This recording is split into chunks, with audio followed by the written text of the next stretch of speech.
Ang dami pong bunga, nakalaylay. Yan. Tinapon ninyo po kung gaano po siya kalaki. O, kala mo po kasi parang dalang hita na yung laki ng ating pong bunga. Kaya napakasarap pong mapitas. Katribya. No-monitor po natin. Kahapon yung ating kapitbahay ay nagpitasan. Ubus na ang kanila. Yung sa atin, di pa po natin nauumpisahan. Kaya yung pumbunga po ng kalamansi natin, ayan, nakalaylay. Kaya pati na rin po yung ating hinog, ay magkakaroon na rin po yan ng presyo. Dahil paangat na. Diretso na po ang angat ng kalamansi. Kaya good news. Kaya yun naman pong ating pang December. Meron na rin po tayo. Ayan.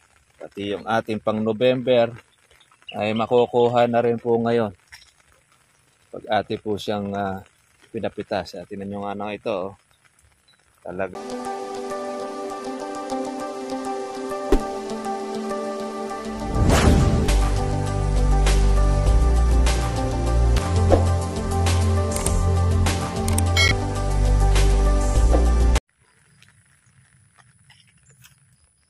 Good morning po sa inyo mga katribya at welcome po sa aking YouTube channel. Maraming salamat po sa ating pong mga subscriber at pati na rin po sa mga suki po natin na tumututok ito pong ating vlog.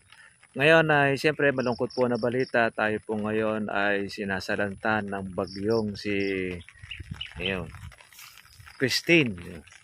Ang salakuyan dun po sa parte po ng Bilok de Coladja o sa Bicol ay baha po ngayon sa kanila pong lugar. At meron po tayo ng mga lugar na kung saan po ay binabayo na po ng ating bagyo. Although dito po sa Nueva Ecija, meron pa po tayo mga katibya po na ulanan, pero hindi pa naman natin dito ramdam po yung lakas po ng hangin. Kasi signal number 2 rin po dito sa atin sa Nueva Ecija.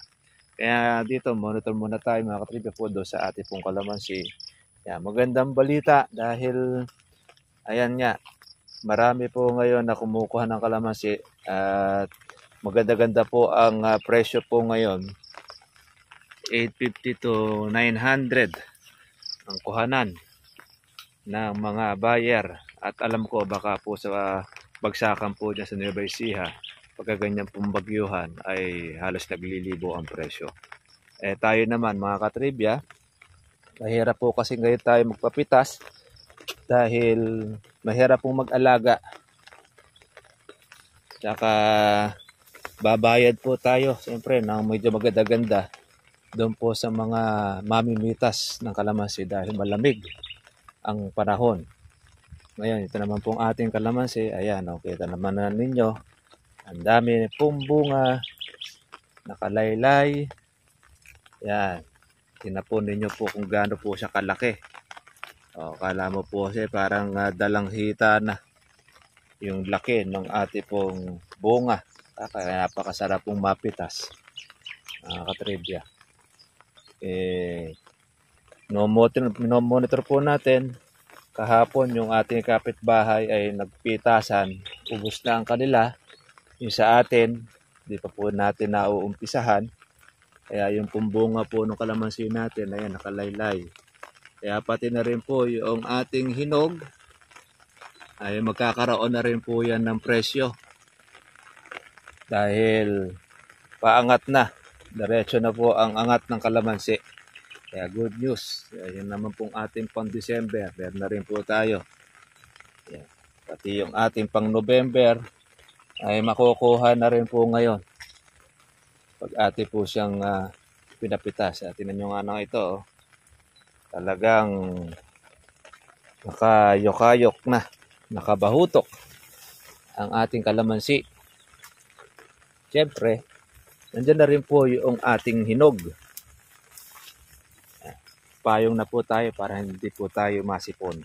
Mahirap po kasi mga tibo po yung masisipon po tayo. Tingnan nyo po, napakasarap po talaga pagka meron tayong kalamansi. Marami pa po tayong mga maliliit na mga buko. Yung pang December. Kaya kompleto na po itong ating kalamansi. November, December, meron tayong mapipitas. Meron rin po tayo pang January. Ayan, ang dami po nung ating pang December. Yung gasaresa po na yan, December na siya. Siyempre, meron rin tayong reject. Hindi po nawawala yan at para naman po yan sa ating kalamansi. Abono, organic. Yan, pagka po tayo lumuson sa kalamansian, talagang para na rin tayong naligo dahil po doon sa kanyang dahon. Paggabi pa po nag-umpisa po yung ulan dito sa amin. Kaya ito, pagka po ganito, meron kasi mga sumasalakay din po ng mga mandurugas. Hindi talaga nawawala po yun. Bahagi na po yan ng ating sosyudad. Wow, dami. Ito yung ating kalamansin 3 taon, kalahati. Marami na po ang ating bunga at malabong na siya. Yan ang gusto po natin sa inyo mga katribya na ma-share sa inyo. Ang kalamansi na mas maganda po yung malapad na mabilog kung saan ay marami po siyang sanga. Kaya naman marami tayong napipitas na bunga. Malaki na rin po yung ating mga damo. Yung ating hawanin. Kaya, tinan nyo mga katribya. Oh. Kaya yung mga alanganin natin, hintayin natin po siya na lumaki. Para isang pitasan na lang natin yung pang November. Halos ang matitira na lang dito yung mga gaholen. Gaholen. Tapos yung mga gasaresa. Nakakatuwa. Oh. Puno ng bunga ang ating kalamansi mga katribya. Konting-konti na lang, tayo po ay makakapagpapitas na ang ating kalamansi. Konti pa lang din mga katribya po yung ating reject. Yan naman po ng reject ay mamamahal din po ang presyo. Basta't pagka nagmahal ang ating berde, lalo na kung yan po ay maglilibo, yan, bibilis din po ang ating reject o yung hinog. Yan, tsaga-tsaga lang. By next po tayo naman ay mag-herbicide. Yan, matataas na rin po itong ating agingay. Ayan, oh. Dami pong mga maliliit nito. Oh. Ayan, oh. Puno mga katribya po ng bunga. Pag ang kalamansi ay nauulan, pati tubig, kaya po niyang dalhin ng dahon. Kaya lumalaylay po yung kanyang mga sanga. Bumibigat, eka nga. Gaya nito, oh. Nakahutok na ang bunga ng ating kalamansi. Ayan. Yung bunga niya ay nandun na sa halos nakasayad na po sa lupa. Nga. O, ilang kilo po ang dala-dala niyan. Papakabigat. Siguro baka yung isang puno nito, ang katribya, talagang sagad na doon sa kanyang laki. So, pwedeng kumuha ng mga 10 kilo mahigit pataas ang bawat puno. Sama na po ito pati reject. Kaya marami-rami po yung ating makukuha ditong bunga sa ating pong kalamansi. Hinihintay lang po natin siya na pagtuloy-tuloy po ang pag-angat. Tsaka po natin siya ngayon ipapipitas. Lalamunan natin ay malinisan, natanggal po ng baging. Ayan, natanggal na po natin po yung marami. Hindi na rin po tayo makadaan at na rin. Abot na. Kaya babasa tayo. Ayan, no? Nakalaylay ang bunga ng ating kalamansi sa kapal. Yan yung ating tinanggalang baging ay mga tuyo na, pero hindi pa po natin natatapos po yung iba. Isang araw na lang natin na tatanggalin uli.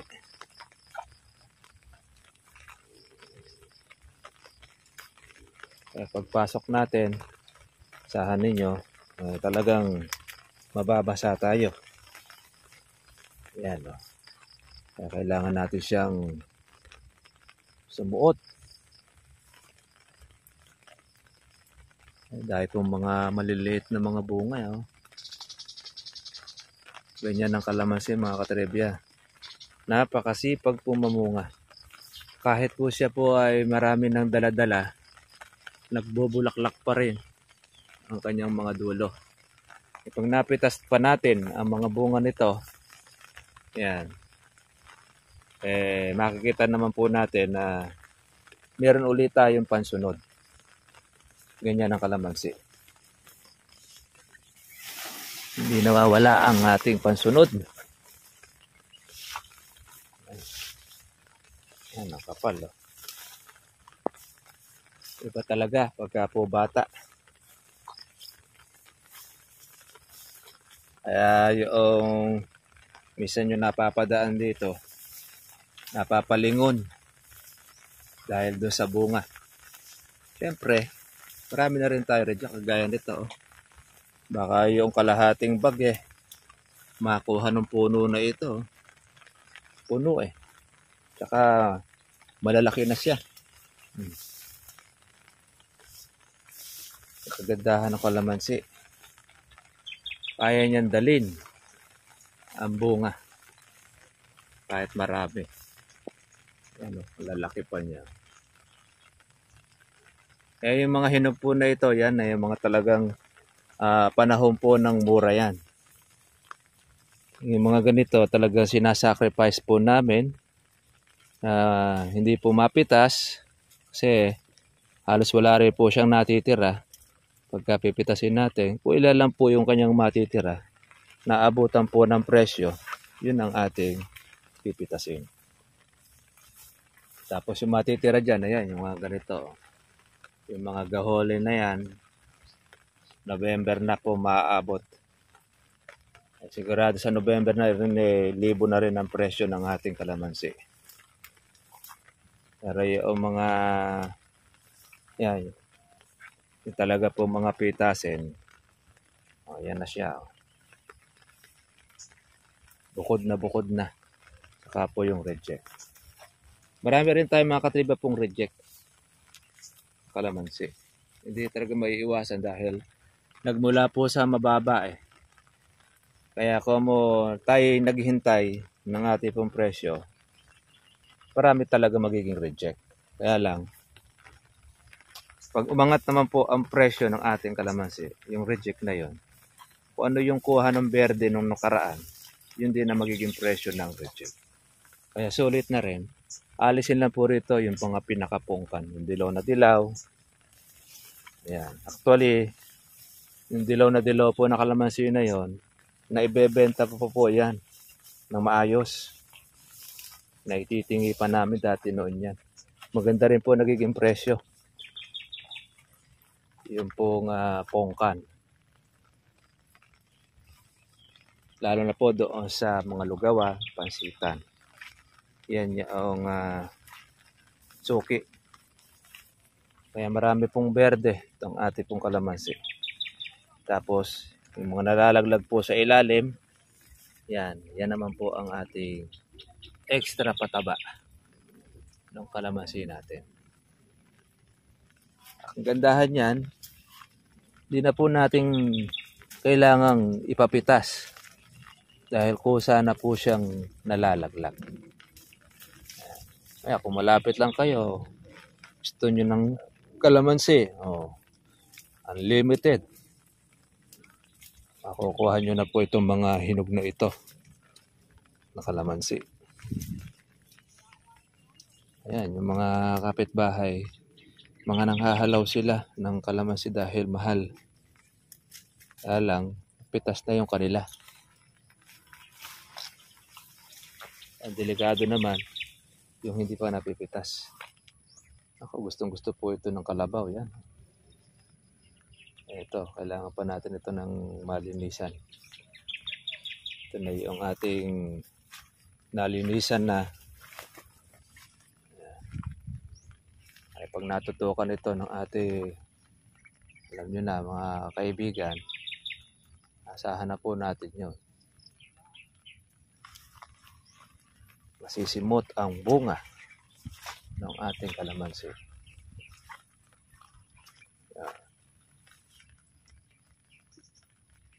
Kaya basal pa po ito. Marami tayong mga maliliit na mga bukong na palakihin. Palibot. Itong kabila, ubos na ang bunga nila. Agad na. Kaya another na palaki na lang yung kanilang kalamansi.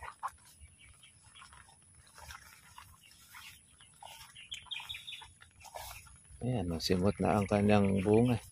Mga maliliit na lang po yung kanyang natira. Sa atin naman, basal pa.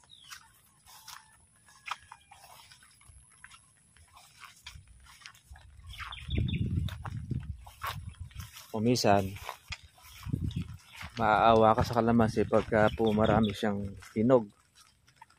Lalo na pagka basal. O kagaya nito.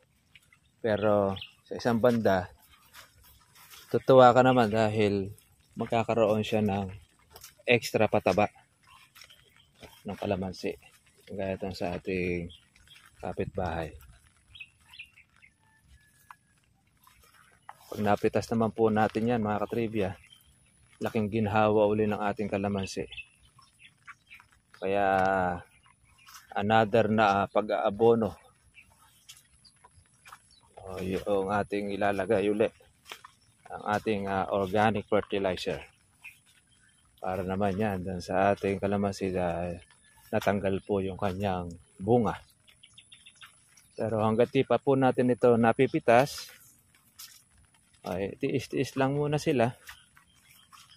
Pagka yan ay ating nakuha na, saka po tayo maglalagay para another batches ng ating kalamansi na pagpapabungo.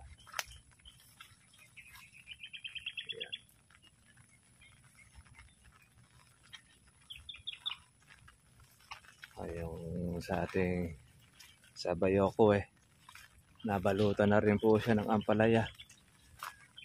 Yan. Kaya matagal-tagal din itong mapasok sa atin na mga paano naagapan na rin natin po yung ating baging. Pero meron pa rin po siya. Pininisan na lang po natin pong muli. Pagka po gumanda-ganda na po uli po yung ating panahon. At i-spray na po natin siya ng ating pampandamo para tuloy-tuloy. Ang kalamansi ng si mga katriban, ilang naman po ang ating kalaban po yung damo sa tagulan. Pero madali naman siyang mapatay. Pwedeng grass cutter, pwede rin pong herbicide, etc. Pwede rin naman po na tabas. Importante, malinis. Okay. Sige, monitor lang po natin mga katribya po yung ating kalamansi. Stay safe po sa inyo. Sa malakas po na bagyong si Christine, na kung saan na nanalasa na po siya sa Luzon, Northern Luzon, Central Luzon, at baha na rin po dyan sa parte po ng Bicol. Tayo rin mga katribya nakamonitor din, at siyempre doon po sa ating po mga tanim. Pagka po bumaha, wala naman tayong magagawa. Yan ay bunsod po yan ng kalikasan. Siyempre, una po sa Diyos, yung ang ating pong panalangin na maging safe ang lahat. Para mga katribya, kita doon po tayo po bukas, update para po sa susunod po natin. God bless po sa inyo lahat.